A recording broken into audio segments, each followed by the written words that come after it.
बाबूजी यार, लॉकडाउन के 14 दिन तो निकल गए। अब समझ नहीं आ रहा है क्या करूं। लॉकडाउन तो यार बेटा निकल गया, बढ़िया हो गया। अब मैं ये चाह रहा हूं यार, छोड़ यार दिल्ली फिल्ली, कुछ काम हम यहीं देख ले। नहीं यार बाबू, ये कोरोना खत्म हो जाए बस मैं दिल्ली निकलूंगा। पहाड़ और मम्मी पापा का प्यार बस जरूरत के टाइम ही चाहिए बेटा। इजा यार, तू ऐसी बातें मत किया कर यार। आज का इंसान स्वार्थी हुआ यार। इसका मतलब मुझे घर नहीं आना चाहिए था। घर आओ बेटा, खूब घर आओ, स्वागत है आपका। लेकिन घर को बेटा घर जैसा समझो। हैं? पहाड़ में पूरे बसों की गाड़ियों की लाइन लगी हुई है। जो लोग होली दीपावली में भी पहाड़ नहीं आते थे, वो भी आज अपने घरों को आ रहे हैं। अरे यार, सब अपने घर आ रहे हैं, तुमको इतनी खुजली क्यों है? अपने बाबू से बात करने का तमीज देखो, पढ़े लिखे हैं ये।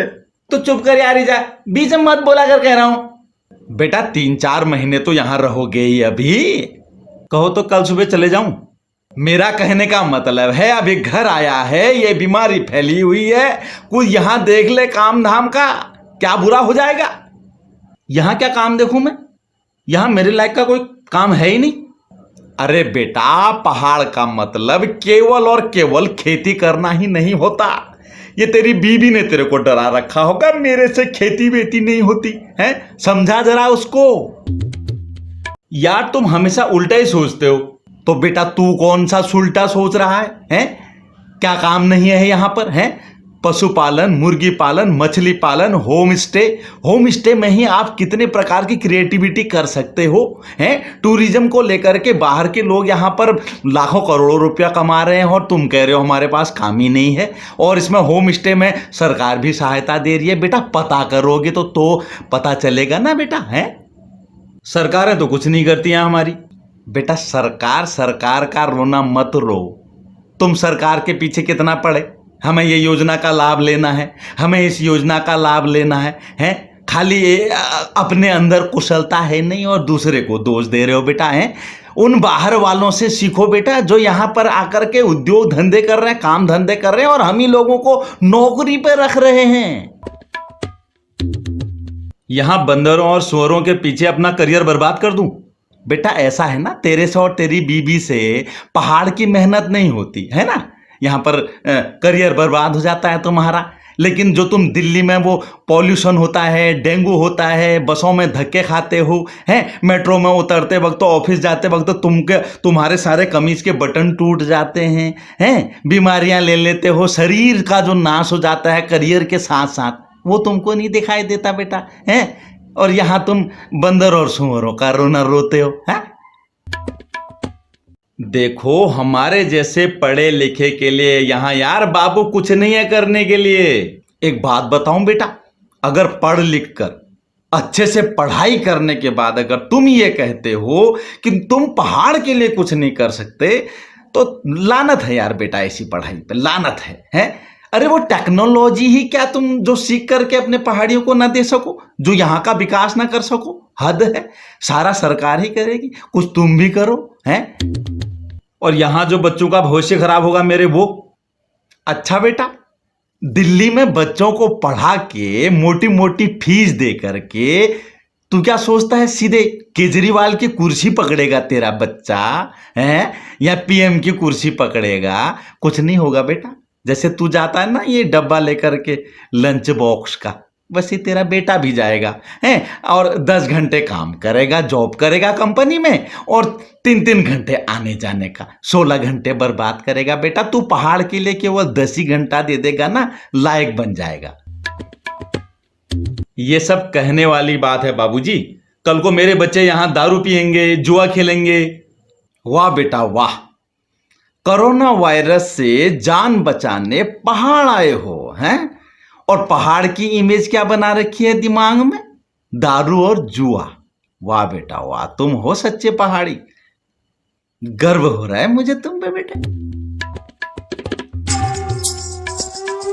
वाह बेटा, तेरी बीवी, तेरे बच्चे, तेरे बच्चों का भविष्य, और कोई पहाड़ में रह थोड़ी रहा है, और कोई पहाड़ में करियर थोड़े ही बना रहा है बेटा, और किसी के पहाड़ में अच्छी खासी सरकारी नौकरी थोड़े ही लग रही है ना? कोई मेहनत कर ही नहीं रहा वहां पे। यार बाबू, ये घमंड है बेटा, ये एटीट्यूड है तुम्हारा, जो तुम सोचते हो कि पहाड़ हमारे करियर के लायक ही नहीं है, हैं?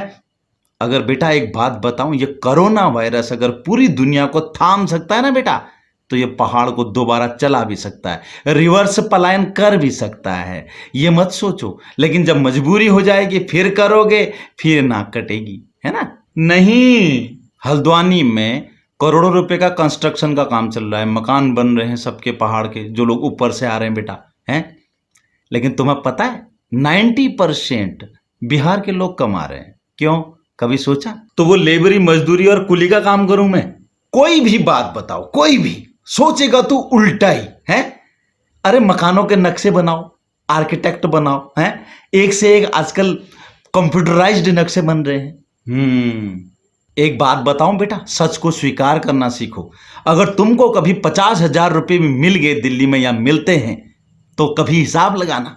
15,000 रुपये तुम्हें ठीक ठाक सा कमरा रहने के लिए चाहिए, हैं? और तुम्हारा बच्चों को भी तुम फिर हाई फाई स्कूल में पढ़ाओगे, 10,000 रुपये उसकी फीस चली जाएगी, है बेटा? 3,000 रुपये बिजली के चले जाएंगे, 5,000 रुपये तुम्हारा कम से कम कन्वेंस चला जाएगा, और तुम्हारे पास बचेगा क्या? बहुत से बहुत 5,000 रुपया। अरे तुम वो 5,000 रुपया यहाँ कमा लो, 25,000 रुपये के बराबर होगा दिल्ली का। वाह यार बाबू, आपकी नॉलेज माननी पड़ेगी। दिल्ली और महानगरों में रह के हम वहाँ की हजारों कमियों के साथ हम जी लेते हैं। वहाँ पर तरह तरह की बीमारियाँ, तरह तरह के लोग, अजीबो गरीब हैं, और वहाँ पर बिल्कुल कंजेस्टेड घरों में डब्बे मार्चिस जैसे फ्लैटों में हम रह लेंगे, है ना बेटा? यहाँ पर एक तुमसे ये बंदर और ये सुअर और यहाँ की सरकार, 3 चीज़ का रोना लेके बैठ जाओगे। एक बात याद रखना बेटा, पहाड़ हैं, यहाँ मेहनत करोगे ना बेटा, ऊंचाइयाँ ही मिलेंगी। हाँ, ऊंचाइयाँ ही मिलेंगी हमेशा, इस बात को याद रखना। साथ में ठंडी हवा, ठंडा पानी। सच कहा यार बाबू, अगर हम पहाड़ को और अपनी सोच को थोड़ा मॉडिफाई कर दें, तो यहाँ तो जीने का मजा ही आ जाए।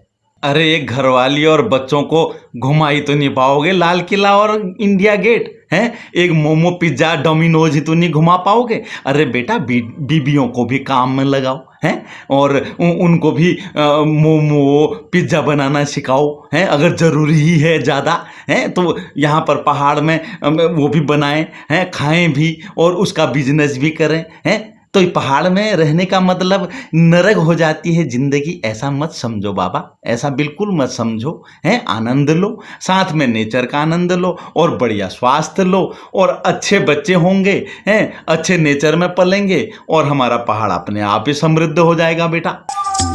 बात तो सही है यार बाबू, बिल्कुल। माँ बाप हमेशा हित की बात करते हैं बेटा, ये बात तो हमेशा याद रखना। आज आपकी ये उंगली देख के मैं समझ गया, पिताजी उंगली नहीं करते, बल्कि हमारी कमियों, नासमझियों पर उंगली उठाते हैं।